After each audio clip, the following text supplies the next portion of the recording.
Bom, entramos então na primeira parte da exposição, né? No nosso primeiro vídeo preliminar, né?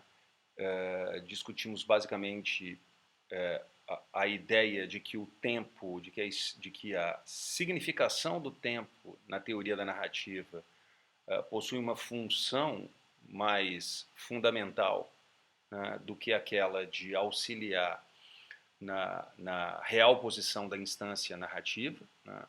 E vimos que, para além da função puramente gramatical da representação temporal, né, a, a, a representação textual ou discursiva dos acontecimentos também reflete dimensões existenciais, portanto, dimensões relativas à experiência temporal no modo como nós a obtemos na vida cotidiana, na história, na relação com formas narrativas de uma maneira geral, na relação com relatos acerca de acontecimentos, como no caso do jornalismo, né, e assim por diante. Mas agora eu queria sair um pouco desse registro em que as leituras de base da disciplina se põem em jogo e tentar colocar em cena alguns exemplos, ou um exemplo, nesse momento, um exemplo que ilustra, talvez, essa dimensão na qual a representação narrativa, lidando com uma dimensão existencial da experiência do tempo, ela configura, poeticamente falando, né, esse tempo numa modalidade que é característica, que é própria do discurso narrativo. E ela envolve fenômenos que os autores com os quais a gente vai tratar designam sob a chave de uma espécie de anacronia, de não exata correspondência, de não espelhamento, né, entre a dimensão existencial e a dimensão discursiva, né? Ainda que o tempo permaneça sendo um tempo propriamente configurado para um horizonte de compreensão, né? Nós somente podemos compreender, né, narrativas porque elas estruturam de alguma maneira um elemento da nossa experiência do tempo, uma dimensão existencial do tempo, né? E nesse sentido, vamos lá, assim, eu quero nos restituir a alguns aspectos da enunciação da notícia do atentado contra o presidente John Fitzgerald Kennedy, na voz do locutor do boletim da CBS News, Walter Cronkite, no momento mesmo em que as primeiras informações começavam a chegar às redações do mundo inteiro. Na organização do relato jornalístico dessa história, considerada na sua posição discursiva específica, própria do registro testemunhal, que se instala numa perspectiva presente da evolução dos eventos, e nesse sentido, reflete muito daquela estrutura que a gente já viu, por exemplo, no anúncio da eleição do Papa Francisco no Jornal Nacional, quando alguns dos operadores discursivos acusam a própria instância enunciativa, este é o Jornal Nacional, né, e o tempo presente, né, dos enunciados que acusam essa posição enunciativa, vemos atribuir-se primeiramente uma ordem da sucessão dos acontecimentos que, como já disse, não coincide necessariamente com a ordem supostamente própria aos eventos, portanto relativa a um encadeamento puramente causal da sucessão temporal que os constituem. Eu vou tomar como ilustração, e eu já passo aqui para o próprio episódio, não há imagem, há apenas esse slide do boletim da CBS News, né, e a voz do locutor. Isso acontece em 22 de novembro de 1963, então vocês podem imaginar as limitações técnicas para se conferir, né, a noticiabilidade de um evento dessa natureza, um atentado contra um presidente, né? Mas é interessante porque, como não há imagem, mas apenas esse slide da CBS News, é a voz que nos interessa examinar. E eu vou examinar apenas um segmento que vai de 17 minutos e 42 até 19 minutos. Está em inglês, não tem legenda, mas eu vou recuperar um pouquinho esses enunciados, que não chegam a 3 minutos, né? Mas enfim, vamos lá. Here's a bulletin from CBS News. President Kennedy has been the victim of an assassin's bullets in Dallas, Texas. It is not known as yet whether the president survived the attack against him. The incident was this. The president, Mrs. Kennedy, and Governor Connolly of Texas driving in the president's famed bubble-top car from Dallas Airport to downtown Dallas, where the president was scheduled to make a speech. 3 bullet shots were heard to ring out. The president slumped into the lap of Mrs. Kennedy. Witnesses said they saw blood streaming from his head. Governor Connolly slumped into the bottom of the car. Bullet wounds were seen to be in his chest. The car itself rushed on as Mrs. Kennedy was heard to say, "Oh no." It took him directly to a nearby hospital, the Parkland Hospital, where the president and Governor Connolly were taken into the emergency room, and witnesses there refused to comment on whether the president was still alive or not.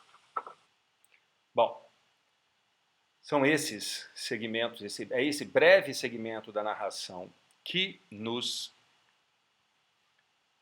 interessa,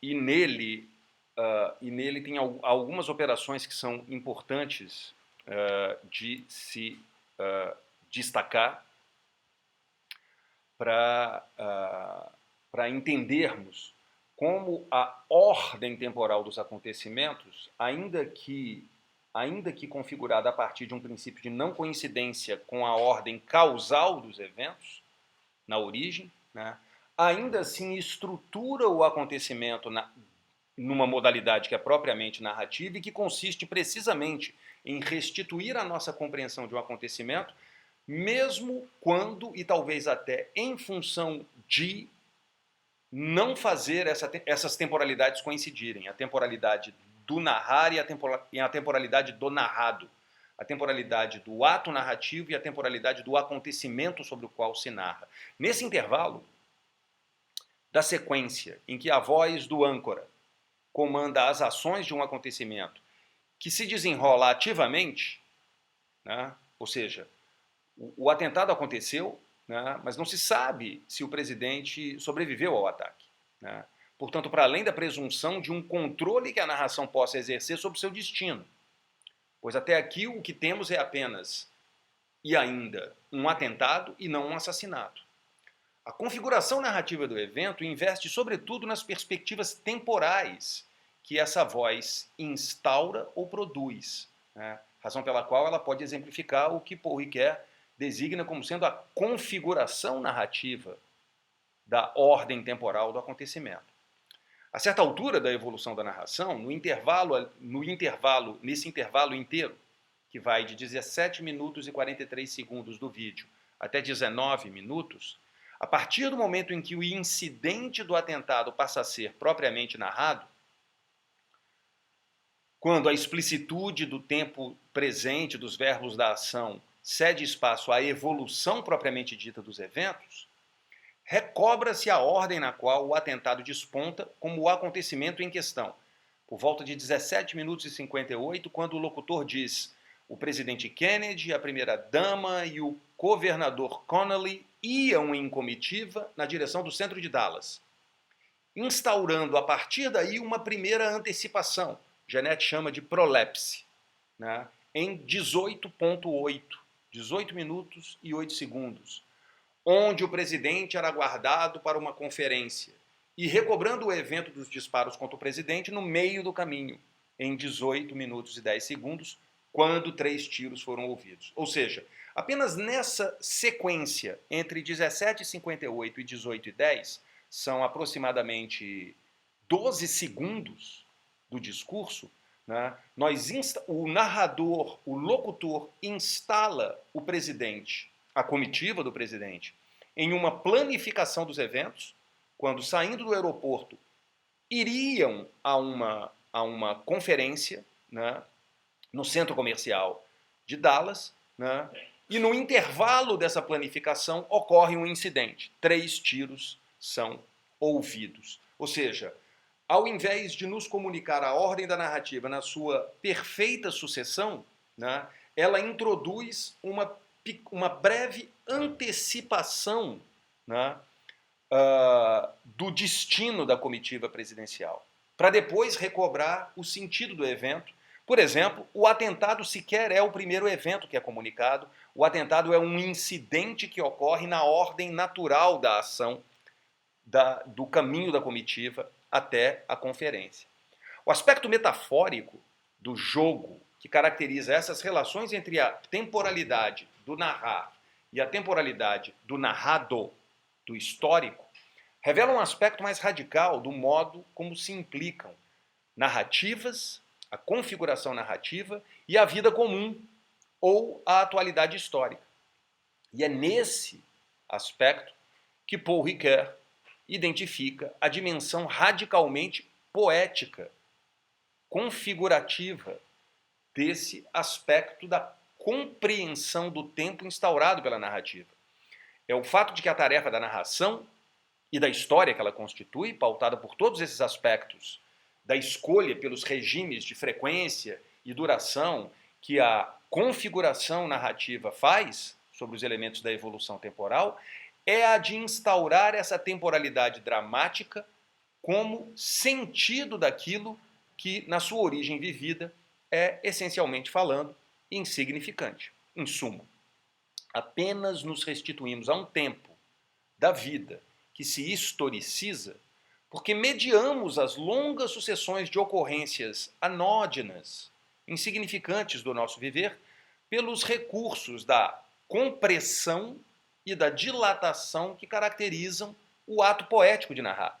Ao narrarmos esses eventos, ora comprimimos, ora dilatamos esses acontecimentos e os deslocamos do modo como são eventualmente vividos, até de maneira imperceptível no nosso cotidiano. Em suma, o tempo histórico que experimentamos como natural é, na verdade, constituído por atos de criação que se definem pelas operações que fazemos sobre a temporalidade linear do nosso dia a dia. Seja no sentido de abreviar essa temporalidade, seja no sentido de distender essa temporalidade.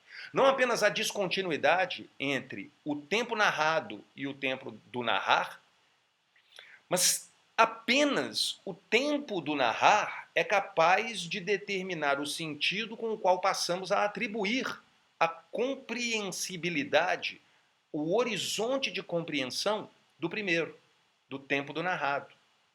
É ao narrar, finalmente, que inscrevemos a temporalidade do histórico a uma significação que lhe é apropriada, isto é, humanamente compreensível, né? E é Ricoeur, mais uma vez, quem vem em nosso socorro com a citação de Jogos do Tempo, quando diz: se podemos chamar, como Genet, jogo com o tempo, a relação entre o tempo do narrar e o tempo do narrado na própria narrativa, este jogo tem algo que está em jogo, que é a vivência temporal, Zeiterlebnis, visada pela narrativa. A narrativa, portanto, a configuração narrativa é, portanto, uma construção temporal da vivência que temos do tempo. A tarefa da morfologia poética é mostrar a conformidade entre as relações quantitativas de tempo e as qualidades de tempo que se ligam à vida. Inversamente, estas qualidades temporais só são exibidas através de um jogo de derivações e de inserções, sem que se inclua uma meditação temática sobre o tempo, como numa lista de autores em que essa dimensão do tempo é trazida, da configuração temporal, é trazida ao primeiro plano, como em Laurence Sterne, né, no Tristram Shandy, como em Joseph Conrad, em vários dos seus romances, como em Thomas Mann e, finalmente, Marcel Proust, né, em todo o projeto da busca do tempo perdido. O tempo fundamental continua implicado sem tornar-se temático, né? Esses autores são, de certo modo, exceções, né? Na maior parte das narrativas que experimentamos, o tempo fundamental continua implicado, mas ele nunca se torna temático como se torna em Stern, Conrad, Mann e Proust. Contudo, é precisamente o tempo da vida que é codeterminado pela relação entre os dois tempos da narrativa e pelas leis da forma que delas resultam, né?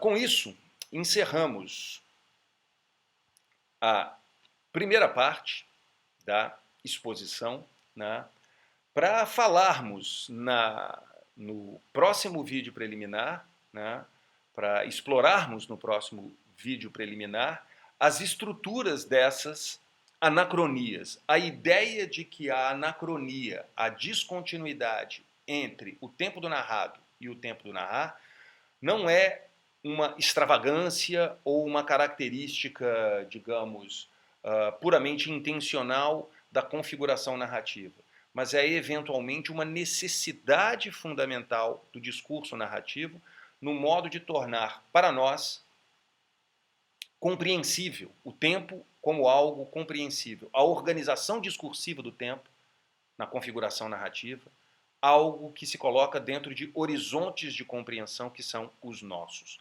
né? A anacronia não é um defeito, portanto, né? Ela é parte da condição pela qual a narrativa se torna ou entra em contato com a nossa estrutura de compreensão de acontecimentos, da história, da vida cotidiana, de coisas assim. A gente vai explorar isso igualmente a partir de exemplos no terceiro vídeo preliminar dessa sessão. Até lá.